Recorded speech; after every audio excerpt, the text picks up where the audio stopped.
friends, praise the Lord. Today Bible words, நித்திய ஜீவன் அளிப்பேன் என்பதே அவர் நமக்கு கொடுத்த வாக்குத்தத்தம். 1 யோவான் 2:25 இப்படியாக சொல்லப்படுறது. பார்த்தீங்கன்னா நம்ம பல பேர் தேவன் நமக்கு என்ன வாக்குத்தத்தம் கொடுத்துருக்காருன்னு சொல்லிட்டு வாக்குத்தத்தங்களை நம்ம தேடி கொண்டிருப்போம். ஆனால் நம்ம தேவாதி தேவன் நமக்கு ஒரு நித்திய ஜீவனை அளிப்பேன்னு ஒரு வாக்குத்தத்தம் கொடுத்துருக்கிறார்.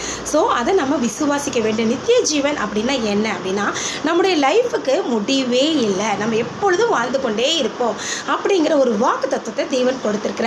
அப்படி அதாவது நம்முடைய உடல் இறந்து போனாலும் நம்முடைய ஆவி ஆத்மாவானது தேவனுடைய பரலோக ராஜ்யத்தில் கண்டிப்பாக இருக்கும்.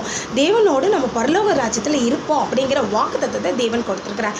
அதுக்கு நம்ம என்ன செய்யணும் அப்படின்னு பார்த்தீங்கன்னா, அவருடைய அந்த வார்த்தைகள் கற்பனைகளை கடைபிடிக்கணும்.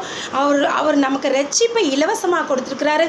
அதை நம்ம விசுவாசிக்க வேண்டும், நம்ம ரட்சிக்கப்பட வேண்டும், அதில் நம்ம நிலைத்திருக்க வேண்டும். இப்படியெல்லாம் இருக்கும்போது நமக்கு கண்டிப்பாக நித்திய ஜீவன் கிடைக்கும்.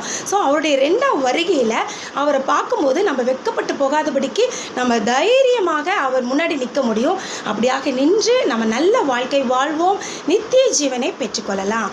Okay friends, bye, have a nice day.